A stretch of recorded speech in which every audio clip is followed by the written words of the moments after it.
Bismillahirrahmanirrahim.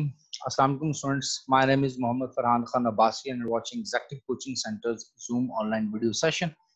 आज का जो हमारा टॉपिक है, it is very crucial, critical and important with reference to past papers and expected examination.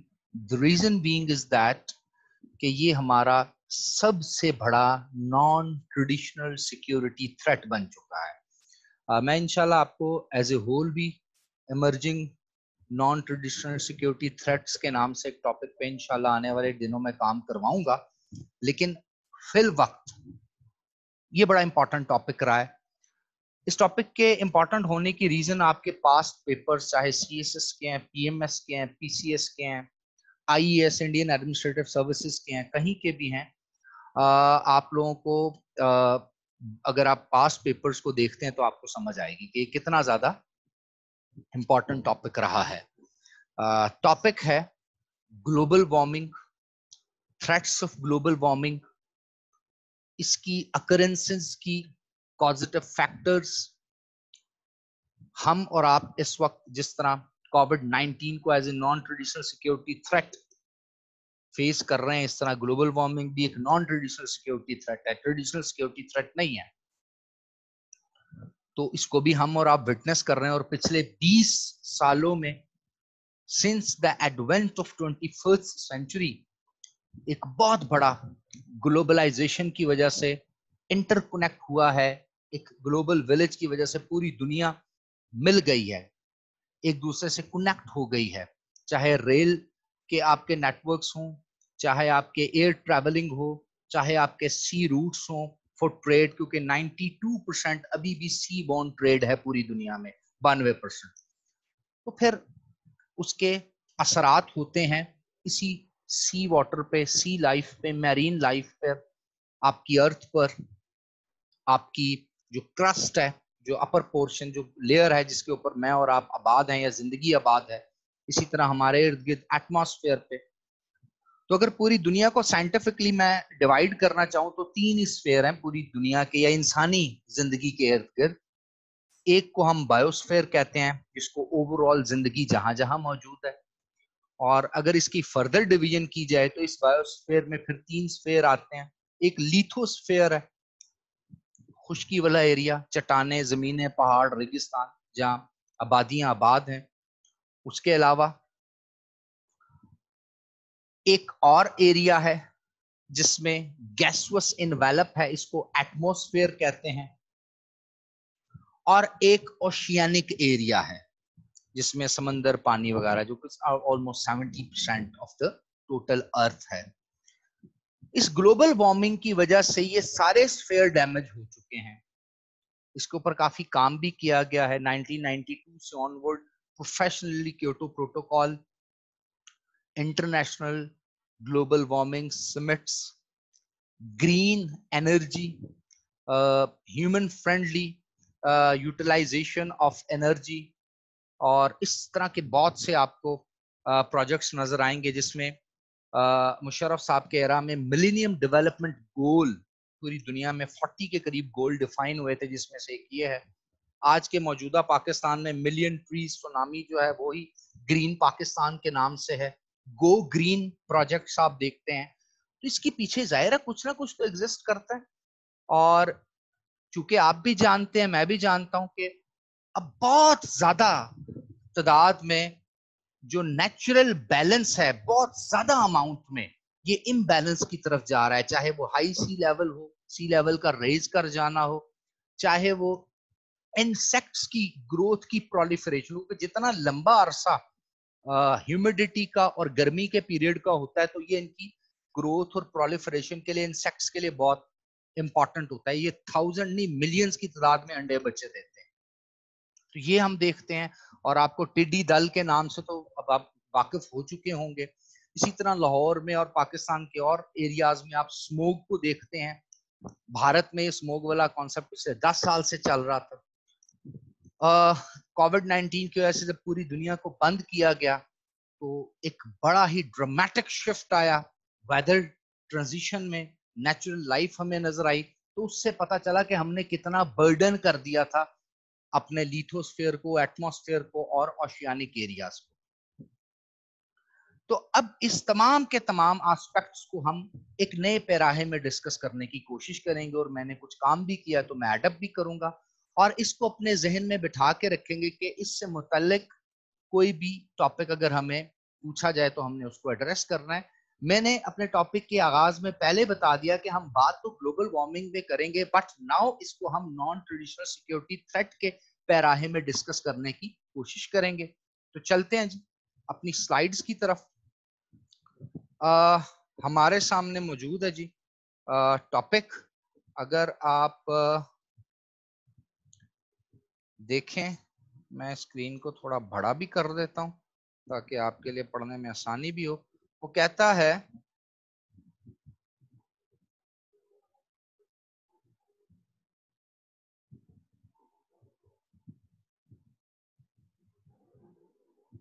Threats of global warming and ways to counter it. तो threats of global warming में आप bracket के साथ इस टॉपिक को समझ सकते हैं नॉन ट्रेडिशनल सिक्योरिटी थ्रेट्स, क्योंकि ये कोई ट्रेडिशनल सिक्योरिटी थ्रेट नहीं है।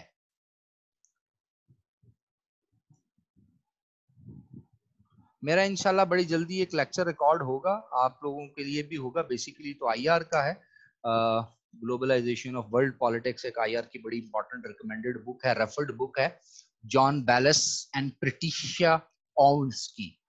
उस बुक में बड़ा ही detailed non traditional security threat के ऊपर बात की गई है। तो इंशाल्लाह वो भी मैं यूट्यूब पे अपलोड कर दूंगा, तो आप लोगों को नॉन ट्रेडिशनल सिक्योरिटी को समझना आसान होगा। वैसे नॉन ट्रेडिशनल सिक्योरिटी पे मेरा कोई 15-20 मिनट का क्लिप यूट्यूब पे अवेलेबल है। आते हैं जी अपने इस टॉपिक की तरफ। तो इसका कलर थोड़ा सा इसलिए मैं चेंज कर दूं कि ये एडिशनली मैंने एक बात आपको समझाने के लिए इसको एडअप किया है, तो आप लोगों के जहन में रहे कि ये एक हट के हमने इसका एक सिनोनिम लिख दिया है। असल में टॉपिक है threats of global warming and ways to counter it, threats of non traditional security threat and ways to counter it. तो उसमें और भी कुछ चीजें, बायो टेररिज्म, ये जो बायो से रिलेटेड बहुत से म्यूटेटेड किस्म की जो डिजीजेस इस वक्त वायरसेस और बैक्टीरियल आ रही हैं, इस पर भी बात हो सकती है। बहरहाल अभी बहुत ज्यादा और भी नॉन ट्रेडिशनल सिक्योरिटी थ्रेट है। मैं इंशाल्लाह जब आपको प्रॉपर टॉपिक करवाऊंगा तो आपको बताऊंगा कि अभी आपके नबातात यानी जो प्लांट फैमिली है इसमें बड़ा इशू आने वाला है। आपके जो मैमल्स हैं, इस तरह जो सी बॉर्न आप अपनी खुराक इस्तेमाल करते हैं उसमें कुछ बहुत से प्रॉब्लम्स हैं। इसी के साथ साथ बहुत से जानवरों की बीमारियां हैं, जिस तरह आप लोगों ने कुछ जानवरों की बीमारियों के बारे में तो सुना ही होगा, जो कि आपके लाइफ स्टॉक में बहुत ज्यादा अमाउंट या नंबर में पाई जाती है और रिपीटेडली हिट करती है। उससे इकोनॉमी भी हिट होती है, हेल्थ भी हिट होती है। तो उस पर इंशाल्लाह बात करेंगे। अभी आते हैं जी अपने आज के इस टॉपिक के ऊपर। तो वो पूछ रहा है कि थ्रेट्स ऑफ ग्लोबल वार्मिंग, ये कैसे थ्रेट्स हैं, इसको काउंटर कैसे करें। तो जब उसने कहा है कि वेज टू काउंटर इट, तो वो कह रहा है पहले थ्रेट डिस्कस कर लो और फिर हम थोड़ा सा कॉन्सिक्वेंसेस भी डिस्कस करेंगे, क्योंकि बेशक एग्जामिनर ने डायरेक्टली कॉन्सिक्वेंसेस की बात नहीं की, लेकिन थ्रेट के वर्ड से हमें पता चल रहा है कि ये इन प्रेजेंट हमारे ऊपर एक डर, एक फियर है इसका। तो इसकी ऑब्वियस सी बात है कुछ कॉन्सिक्वेंसेस भी तो होंगे ना, उस पर भी बात करेंगे। स्टेप नंबर 1 में हमने इसको जब लिमिट किया या सेगमेंट्स बनाए तो हमारे पास जो की वर्ड निकले वो थ्रेट्स का वर्ड था, ग्लोबल वार्मिंग था, वेज टू काउंटर इट। इसका मतलब है कि ये हमारा मेन फोकस रहेगा। हम चलते हैं जी अपने एक्सट्रैक्शन की तरफ। So what we have extracted, the main theme और मेन आइडिया क्या है, the manners of global warming and way out. बड़ा सिंपल सा टॉपिक है। उसने कहा ग्लोबल वार्मिंग का जो अभी मुसीबत हमारे सर पे खड़ी है इसको देखें, और इसके जो भी आपके सामने अभी वेज आउट मौजूद हैं या जो भी आप समझते हैं।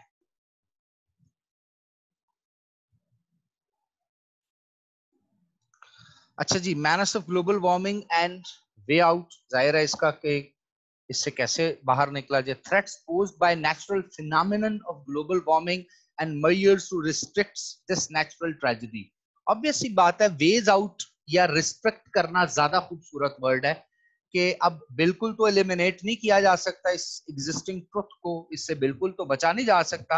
हाँ, ऐसे मेजर्स अडॉप्ट किए जा सकते हैं जिसकी वजह से हम रिस्ट्रिक्ट कर सकें इस नेचुरल ट्रेजेडी को, कि इसका नुकसान कम से कम मेरी और आपकी पर्सनल और कलेक्टिव लाइफ पर हो, इकोनॉमी पर हो, ह्यूमन पॉपुलेशन पर हो, ट्रेड पर हो और आने वाली नस्लों पर हो।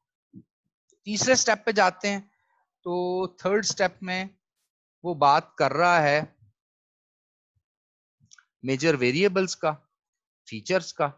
तो what is the meaning of the term global warming, इस पे बात करेंगे। Natural and human factor responsible for, obviously बात है ग्लोबल वार्मिंग एक नेचुरल फिनोमेना है, तो इसके नेचुरल फैक्टर्स भी हो सकते हैं और 100% ह्यूमन इन्वॉल्वमेंट भी इसमें बहुत ज्यादा पाई जाती है।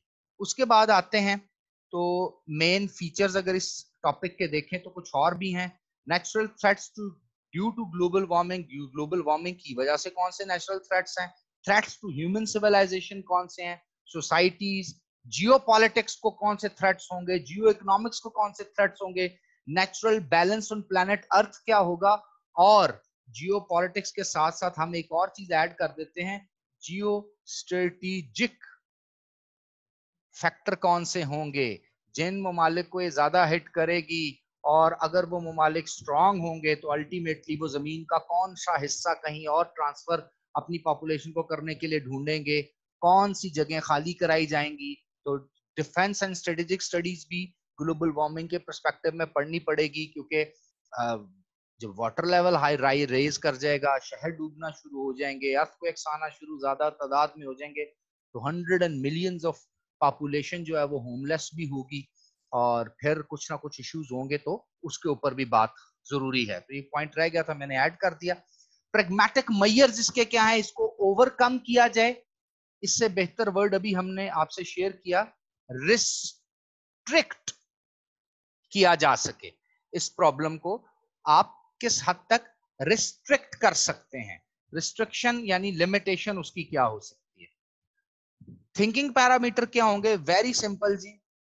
ग्लोबल वार्मिंग एक ग्लोबल फिनोमेना है, इंडिविजुअल लाइफ पे भी है, कलेक्टिव लाइफ पे भी है, सिविलाइजेशनल लाइफ पे भी है, नेचुरल ऑर्डर पे भी है, इकोनॉमी पे भी है, जियोग्राफी के ऊपर भी है, ग्लोबल जियोग्राफी भी शेप होने वाली है, एनवायरनमेंट और उसके ऑब्वियस सी बात है ग्लोबल एनवायरनमेंट पे भी इसका एक इफेक्ट आ सकता है। इंटरकनेक्टेडनेस जो ग्लोबल वार्मिंग की वजह से कहीं ना कहीं डैमेज हो सकती है, जिसके ऊपर आज आप देख रहे हैं कि बहुत से पॉलिटिकल डिसीजन किए जा रहे हैं, और जो बिग पावर्स हैं वो इंडस्ट्रियलाइज स्टेट्स भी हैं, इररिस्पेक्टिव ऑफ ऑल फैक्ट्स वो सबसे ज्यादा कार्बन प्रोड्यूसर भी वो ममालिक हैं, जिसमें चाइना भी है, जिसमें अमेरिका भी है, वेस्ट के कंट्रीज भी हैं, और अब आपका हमसाया मुल्क भारत भी है, जिसके यहाँ जब फसल कटती है और बाकी का भूसा वो जब जला देते हैं, जिसको डेबरी बोलते हैं, तो उसकी वजह से फिर एनवायरनमेंट पोल्यूट भी होता है, और उस पोल्यूटेड एनवायरनमेंट की वजह से फिर सर्दियों में पाकिस्तान के इलाकों में हमें स्मोक विटनेस करनी पड़ती है। तो ये कहीं ना कहीं जंगें भी होंगी, और आपको पता है पानी की वजह से बड़ी जंगें होने वाली हैं आने वाले टाइम में, स्कैरसिटी ऑफ वाटर। तो वाटर के ऊपर भी इंशाल्लाह with reference to South Asia या पाकिस्तान इंडिया में एक टॉपिक आपको करवाऊंगा। इसकी रफ आउटलाइन देखते हैं जी क्या है। तो सबसे पहले इंट्रोडक्शन है, उसके बाद conceptualisation of the main term global warming, इसी पे हमने चूंकि बात करनी है, बहस करनी है, तो इसी को हम कॉन्सेप्चुलाइज भी करते हैं। उसके बाद वो कहता है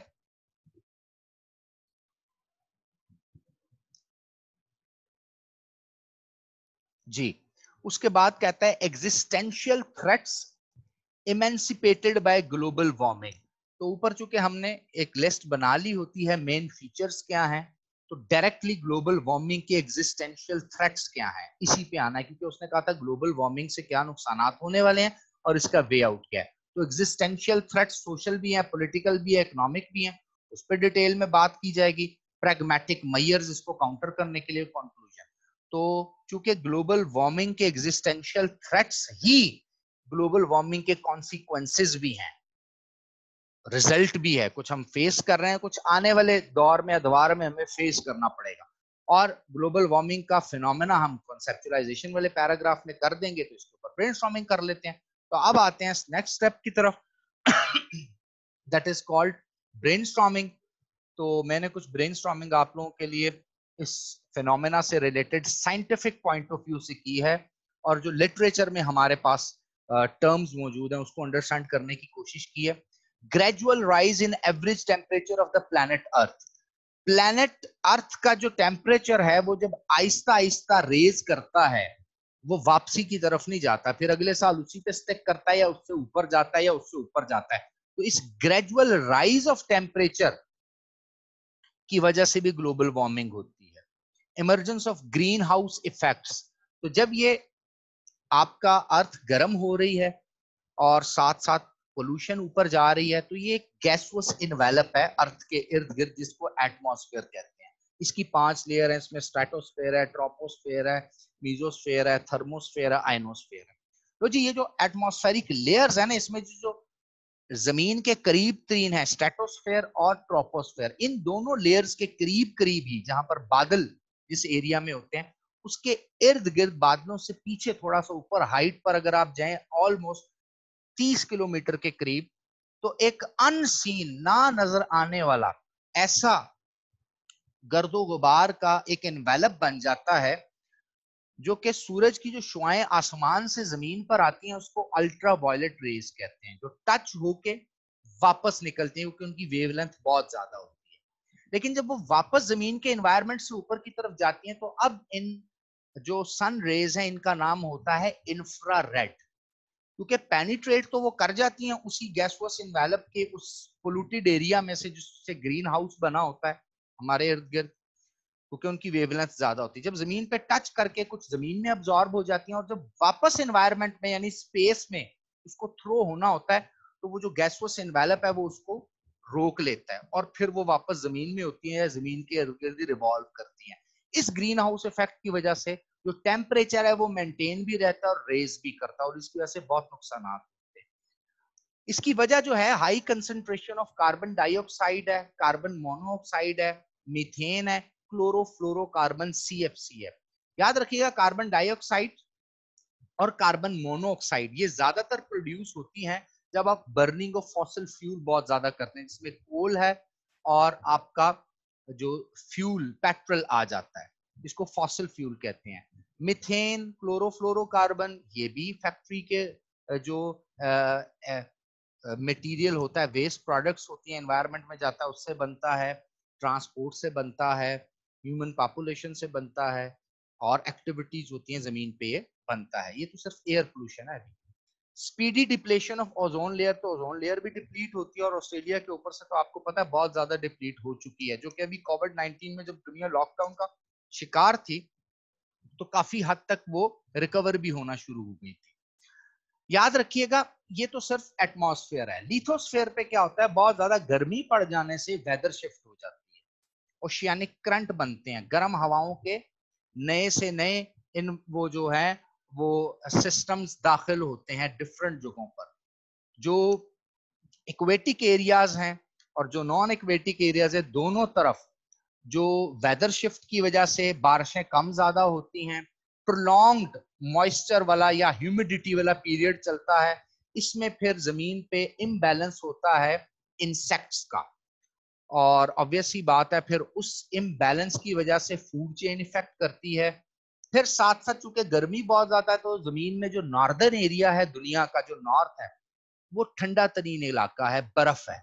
जिस तरह रशिया के पीछे सारी बर्फ है, इसी तरह पाकिस्तान के नॉर्दर्न एरियाज में भी है, इसी तरह यूरोप के ऊपर वाला एरिया, वहां पे आइस मेल्टिंग का प्रोसेस शुरू होता है, ग्लेशियर मेल्ट करते हैं, उनका पानी फिर बह के नीचे आता है, नदी नालों से गुजरता है तो सैलाब आना शुरू हो जाते हैं, और अल्टीमेटली फिर आगे जब जाता है तो समंदर में जब गिरता है तो सी लेवल राइज करता है, और वो जो जमीन है उसकी जो लिथोस्फेयर जो खुश्क जगह है वो कम से कम होती है और पानी की जगह ज्यादा से ज्यादा होना शुरू हो जाती है। Accelerated melting of permafrost. Permafrost is a soil, rock, or sediment that is frozen for more than 2 consecutive years.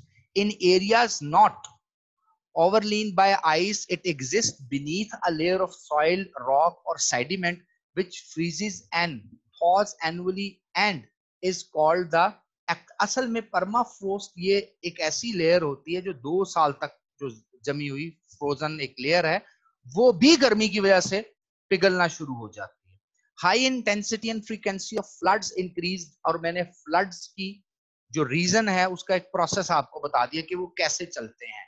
जब मेल्टिंग ऑफ ग्लेशियर्स होती हैं, और उसके अलावा जो इम्बैलेंस ऑफ, जिस तरह आजकल प्री मूनसून का एक कॉन्सेप्ट है, मूनसून से पहले एक मूनसून आती है, फिर मूनसून के बाद आती है, फिर आप देखते हैं नवंबर दिसंबर जनवरी में वो बहुत सी बारिशें होनी शुरू हो जाती है।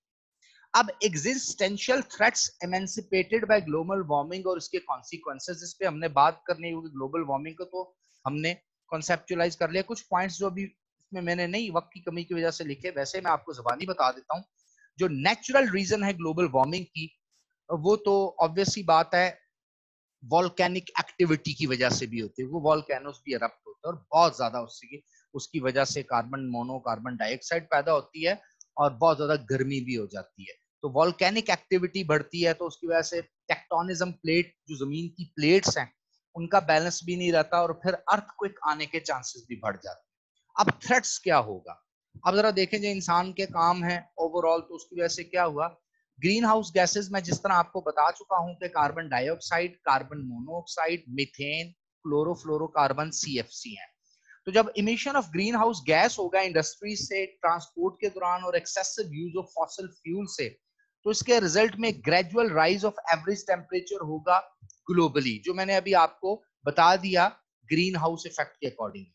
Less attention towards renewable energy which depletes ozone layer and increase the effects of ultraviolet radiations। तो अल्ट्रावायलेट रेडिएशंस का तो इफेक्ट बहुत ज्यादा होगा, वो फिर जमीन पे आएंगी और जब इंफ्रारेड बन के वापस जाना होगा तो इधर ही सर्कुलेट करेंगी, क्योंकि ऊपर तो एक गैसवस इन्वेलप के इर्द गिर्द ग्रीन हाउस गैस पड़ी होगी, आपकी सीएफसी, मीथेन और कार्बन मोनोऑक्साइड और कार्बन डाइऑक्साइड, और ये वहां उस एनवायरमेंट का हिस्सा बन जाती है, उस लेयर को डेंस कर देती है, तो कुछ चीज इनमें से निकल के वापस स्पेस में नहीं जा सकती, तो वही रिवॉल्व करने की वजह से बहुत ज्यादा एक्सपेक्टेशन है कि आपका जो टेम्परेचर लेवल है वो मेंटेन रहता है हाई पे। अब इसका हल क्या था, हल था रीन्यूएबल एनर्जी पे हम आते, हम सोलर एनर्जी पे आते, हम विंड एनर्जी पे आते, हम जियोथर्मल एनर्जी पे आते, हम टाइडल एनर्जी पे आते, हम बायो एनर्जी, बायोगैस पर आते, हम न्यूक्लियर एनर्जी को यूज करते अपनी इंडस्ट्रीज और बाकी एक्टिविटीज के लिए, जो कि अभी काफी हद तक ऐसा नहीं हो रहा। Formation of acid rain which destroys agricultural produce, live stock, flora and fauna globally. Flora and fauna का मतलब है नबातात की इकसाम, यानी जो भी पौधे वगैरह दुनिया में लगते हैं। अब वो कहता क्या है, गौर से देखिएगा, जब ये acids, nitrogen, sulphur dioxide, H2SO4 और इस तरह के गैस, लेड ऑक्साइड, ये हवा में पोल्यूशन के साथ ऊपर जमा हो जाती है, तो कुछ जरात इसके एनवायरनमेंट में होते हैं, तो जब बारिश जमीन पर आती है तो वो एसिड बन जाती है वो बारिश, उससे फिर फिनोमेना ऑफ एसिड रेन होता है। स्किन की बहुत सी बीमारियां आती हैं, पौधे, नबातात और हैवानात चूंकि एनवायरनमेंट में ओपन होते हैं, ज्यादातर नेचर के साथ होते हैं, इनकी नस्लें तबाह और खत्म होना शुरू होती हैं, खेत खत्म हो जाते हैं, एग्रीकल्चरल एनुअल प्रोड्यूस पे इफेक्ट पड़ता है और बहुत ज्यादा नुकसान होते हैं। Melting of glaciers enhances sea level, बात हो चुकी है। Irreversible oceanic currents which causes, या विच कॉज, करंट्स का जिक्र आया तो विच कॉज ही होगा, which cause salination and disturbs aquatic habitats. अब ये टेक्निकल है, मैं आपको समझा देता हूं। ओशियानिक करंट्स, समुद्र में करंट्स भी पैदा होते हैं, एक स्पेसिफिक टर्म है, ज्योग्राफी के स्टूडेंट्स को पता होगा। इस तरह वार्म किस्म की एयर प्रेशर से बनती है, तो उस वजह से क्या होता है, बहुत ज्यादा नमकियात और नमक जो है सैलिनेशन हो जाती है, तो जो समंदर की हयात है वो क्या करती है, वो जब उस एनवायरनमेंट में रहती है, उसकी स्किन डैमेज होती है, उसकी हैबिटेट, रहने की जगह डैमेज होती है, उसको ट्रेवल करना पड़ता है अपनी उस जगह से, तो उसको बहुत ज्यादा नुकसान होता है। और फूड चेन में छोटा जानवर को बड़ा जानवर, उससे बड़ा जानवर, उससे बड़ा जानवर, ये फूड चेन में इस तरह सिलसिला चलता है, तो फूड चेन भी डैमेज हो जाती है। तो इरिवर्सिबल ओशियानिक करंट्स होते हैं। Volcanic eruption causes earthquakes and mass annihilation, वो आपको मैं पहले ही बात कर चुका हूँ. Frequent occurrences of heat waves create instant deaths and panic. Karachi के अंदर पिछले 4 साल से ये फिनोमेना मीडिया पे आ रहा है कि बहुत ज्यादा हीट वेव है.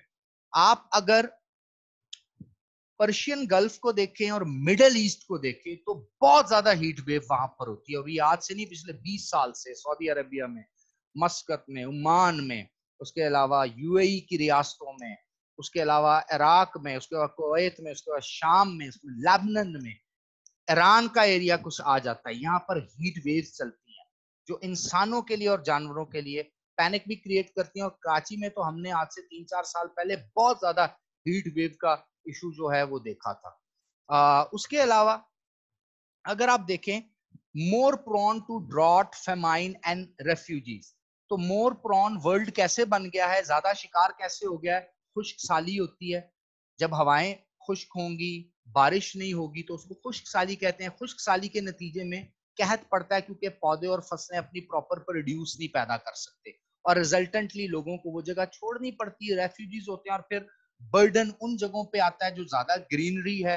और इसके ऊपर जंगें भी होती हैं, तारीख में भी हुई हैं और आने वाले टाइम में भी अब इसके ऊपर जंगें होंगी. जिस तरह इंडिया पाकिस्तान का वाटर क्राइसिस वाटर टेररिज्म की तरफ चला गया, जिसको हम तशबीह देते हैं Indian water terrorism. Seasonal weather shift बहुत ज्यादा प्रोमिनेंट हो जाता है. Extinction of various species of plants, animals and marine life. Marine life जो पानी में रहने वाली लाइफ है. तो बहुत सी स्पीशीज ऑफ प्लांट्स, एनिमल्स और मैरीन लाइफ जो बड़ी इंपॉर्टेंट है, जो बैलेंस कायम रखती है, जिसके जिस्म से बहुत सी गैसेस निकलती है, या जो स्पीशीज हैं जो किसी और स्पीशी की खुराक बनती है, फूड चेन को बैलेंस करती है, एनवायरनमेंट को बैलेंस करती है, एनवायरनमेंट के बहुत से गैसोस इफेक्ट को डील करती है, वो खत्म हो जाएंगी तो इम्बैलेंस हो जाएगा. Melting of polar and green land ice, जो पोलर है दोनों पोल्स पे आइस है, उसके अलावा ग्रीनलैंड की आइस है, can upset the delicate balance in the north Atlantic ocean. जो नॉर्थ अटलांटिक ओशन में भी एक बैलेंस आपको नजर आता है, तो वो खत्म हो जाएगा जब वो आइस भी बहुत ज्यादा मेल्ट होकर के समुद्रों का हिस्सा बनेगी और नॉर्थ अटलांटिक ओशन में सी लेवल हाई कर जाएगा, रेज कर जाएगा. तो आप देखते हैं फिर उस नॉर्दर्न ऊपर वाले एरियाज में बहुत सी जो या तो आइलैंड आपको वहां नजर आते हैं, या बड़े ममालिक यूरोप के साथ या अमेरिका की या कनाडा की बाउंड्रीज नजर आती हैं. तो शायद वो रियासतें पानी के नीचे आ जाएं, जिस तरह मियामी है, उसके अलावा फ्लोरिडा आपको नजर आती है. इस तरह और बहुत से हैं जो एक किनारे पे नजर आते हैं. इसी तरह यूके है, वो भी वहां पर आपको उसी एरिया में नजर आएगा. Devastation of human communities and wild life habitation. तो ऑब्वियस ही बात है, ह्यूमन कम्युनिटीज भी नहीं रहेंगी और वाइल्ड लाइफ के लिए भी इशू बनेंगे. Warmer climates are extending towards the poles dramatically altering ecosystem. Ecosystem basically कहते हैं लिविंग और नॉन लिविंग के एक एनवायरनमेंट के बैलेंस को, जहां लिविंग और नॉन लिविंग एक एनवायरनमेंट में रह रहे होते हैं. तो इससे वार्मर क्लाइमेट की से क्या होगा कि अल्टर करेंगे इस बैलेंस ऑफ इकोसिस्टम को. Increase in sea surface temperature is linked with more intense hurricanes, tornadoes और सुनामीज. ये तो बहुत ज्यादा इस दफा आए हैं. यूके को अगर आप देखें, यूएसए को अगर आप देखें, 15 से 16 रियासतें तो पिछली साल उसकी बहुत ज्यादा हॉरिकेन्स और ये फ्लड्स और इस तरह की वजह से बहुत ज्यादा डैमेज हुई है. इवन के जापान में अगर आप देखें तो Japanese are the direct victim of these kinds of tsunamis. अभी पिछले दिनों, आज से 3-3.5-4 महीने पहले, एक बहर अरब में भी एक सुनामी आया हुआ था. Supplies of food, fresh water and sustainable livelihoods are being undermined. तो पॉपुलेशन एक तरफ बढ़ती चली जा रही है, तो फूड सप्लाईज की चेन तो टूट जाएंगी इस तरह से. तो एक और एग्जिस्टेंशियल थ्रेट है, फूड क्राइसिस ना क्रिएट हो जाए. पॉपुलेशन ज्यादा और फूड, जाहिर सी बात है जब क्रॉप्स प्रोड्यूस नहीं कर पाएंगी, लैंड जो है वो बैरन होने के चांसेस ज्यादा होंगे, या वहां पर फ्लडिंग हो सकती है, कल्टीवेशन नहीं हो सकती, तो वो इशू भी आएंगे. सप्लाईज, उसके बाद polluted air causing health hazards to human. ये तो आपसे मैं डिस्कस कर चुका हूं. एक्सपेंशन ऑफ डेजर्ट्स इन सब ट्रॉपिक्स. तो डेजर्ट्स ज्यादा से ज्यादा होना शुरू हो जाएंगे. उसके अलावा वो बात करता है dormant bacteria and viruses are at risk of being exposed. ये टेक्निकल बात है जो अब हो रही है। बहुत से बैक्टीरिया और वायरसेस एक स्पेसिफिक एनवायरनमेंट और खुश्क माहौल में दोबारा एक्टिवेट होते हैं, जो कि हजारों सालों से डॉर्मेंट हैं, और ये साइंस की तहकीक है बायो क्रिएचर्स के बारे में। लिमिटेड जो आपके माइक्रोस्कोपिक क्रिएचर्स जिसको कहते हैं, यूनिसेलुलर क्रिएचर्स जिसको कहते हैं, वो जो डॉर्मेंट बैक्टीरिया और वायरसेस हैं वो एक्सपोज्ड हो जाएंगे, वो ओपन हो जाएंगे, और जब वो एक्टिवेट होंगे तो ये आप देख लें H1N1 है, फिर सार्स है, फिर मर्स है, फिर कोविड-19 है, कोरोना वायरस है, फिर जानवरों में हजार किस्म की बीमारियां हैं। Proliferation of epidemic and endemic diseases globally. एक चीज तो कंफर्म्ड है कि हर साल डेंगू का खतरा होता है पाकिस्तान को। उसके अलावा फ्लू सीजन में फ्लू का खतरा होता है। अमेरिका में 60,000 लोग तो वैसे ही फ्लू से मर जाते हैं, और पूरी दुनिया में तो 1.5-2 लाख लोग हर साल फ्लू से मर जाते हैं। अब डेंगू वाला भी आ गया, फिर एबोला वाला भी आ गया, फिर जानवरों में और स्पेसिफिकली पोल्ट्री में बहुत सी बीमारियां आ गई। इस तरह आपके जो परिंदे हैं, बर्ड्स, उसमें रानी खेत की एक बीमारी आ जाती है। तो अब ये बीमारियां बहुत ज्यादा हो जाएंगी। damages all the infrastructure due to flood, tsunamis and long term heavy rainfalls। ले स्टूडेंट्स, ये वो तमाम एरियाज हैं जिसके ऊपर मैंने अभी डिटेल में आपके साथ कॉन्सेप्चुलाइजेशन में भी बात की और अभी भी बात की, और आपको पहले ही टॉपिक स्टार्ट करने से पहले मैंने अर्ज कर दिया था कि जो नॉन ट्रेडिशनल सिक्योरिटी थ्रेट है ग्लोबल वार्मिंग, उसमें से एक important non traditional security threat है जिसको आप कह भी सकते हैं mother of all evils related to non traditional security. यानी जो इंसान की पहले तो सिक्योरिटी होती थी ना, किसी दुश्मन से बचना, जानवर से बचना, किसी फौज से बचना, उसके लिए इंसान अपना डिफेंस बना लेता था। अब जब कुदरती तौर पर एक नया फिनोमेना ऑफ इनसिक्योरिटी का आ जाएगा तो उसको नॉन ट्रेडिशनल, क्योंकि ट्रेडिशनली रवायती तौर पे ये इनसिक्योरिटी नहीं है, ये अब पैदा हुई है इन 20-25 सालों में। तो ये आज का पार्ट था। कल इंशाल्लाह ताला इसके कुछ पॉजिटिव फैक्टर्स और साथ साथ एग्जिस्टेंशियल थ्रेट्स और कुछ हद तक कॉन्सेप्ट ऑफ ग्लोबल वार्मिंग और कॉन्सिक्वेंसेस मैंने डिस्कस किए। कल इसके वेज आउट पे बात करेंगे कि क्या क्या रास्ते हैं, और इंशाल्लाह ताला जिंदगी रही तो आने वाले लेक्चर्स में कुछ और बड़ा अच्छा मटेरियल वो मैं फिर आपसे शेयर करूंगा। Keep reading, keep preparing yourself for the best, और उसके साथ साथ अपनी असाइनमेंट्स और बाकी चीजें बनाते चले जाएं। बहुत ज्यादा मटेरियल है, पहली बात। और दूसरी बात, अल्हम्दुलिल्लाह हम ज्यादा से ज्यादा मटेरियल पे काम करते हैं, उससे आपका ऐसे का टॉपिक भी होता है, आपका जर्नल एबिलिटी भी डेवलप होती है, चीजों को ऑब्जर्व करने की नॉलेज भी आपके पास आता है, और करंट अफेयर और पाकिस्तान अफेयर में भी जब इंटरट्वाइंड ये चीजें कॉन्सेप्ट आते हैं तो आपको फायदा होता है। जिस तरह जिन लोगों की इन्वायरमेंटल साइंस या इन्वायरमेंटल स्टडीज है उनको इसमें फायदा इस टॉपिक में हो सकता है। इसी तरह कुछ ऑप्शनल सब्जेक्ट्स हैं जिसमें कुछ इस तरह के ट्रिकी क्वेश्चन आ जाते हैं, तो ज्यादा से ज्यादा रिलेटेड कंटेंट पढ़ने का हमें ये फायदा होता है। आज तक के लिए स्टूडेंट्स इतना ही। होप आप लोगों के लिए प्रोडक्टिव होगा आज का lecture. Wish you best of luck.